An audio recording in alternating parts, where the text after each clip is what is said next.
एक छोटे से कस्बे में समीर नाम का एक लड़का रहता था। बचपन में ही पिता की मृत्यु हो जाने के कारण परिवार की आर्थिक स्थिति बड़ी दयनीय थी। समीर की मां कुछ पढ़ी लिखी जरूर थी, लेकिन उतनी पढ़ाई से नौकरी कहाँ मिलने वाली थी। सो घर घर बर्तन मांज कर और सिलाई बुनाई का काम करे किसी तरह अपने बच्चों का पढ़ा लिखा रही थी। समीर स्वभाव से थोड़ा शर्मीला था और अक्सर चुपचाप बैठा रहता था। एक दिन जब वो स्कूल से लौटा तो उसके हाथ में एक लिफाफा था। उसने माँ को लिफाफा पकड़ाते हुए कहा, माँ, मास्टर साहब ने तुम्हारे लिए चिट्ठी भेजी है, जरा देखो तो इसमें क्या लिखा है।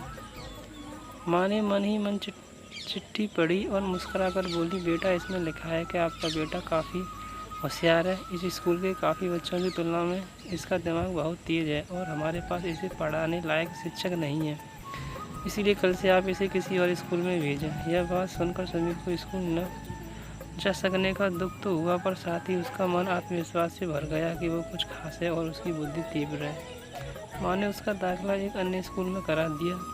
समय बीतने लगा। समीर ने खूब मेहनत से पढ़ाई की। आगे चलकर उसने सिविल सर्विसेज परीक्षा भी पास की और IAS ऑफिसर बन गया।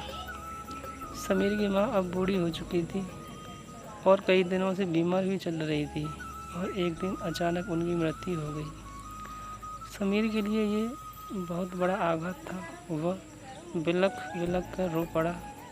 उसे समझ नहीं आ रहा था कि अब अपनी माँ के बिना वो कैसे जिएगा। रोते रोते ही उसने माँ की पुरानी अलमारी खोली और हाथ में उनकी माला, चश्मा और अन्य वस्तुएं लेकर चूमने लगा।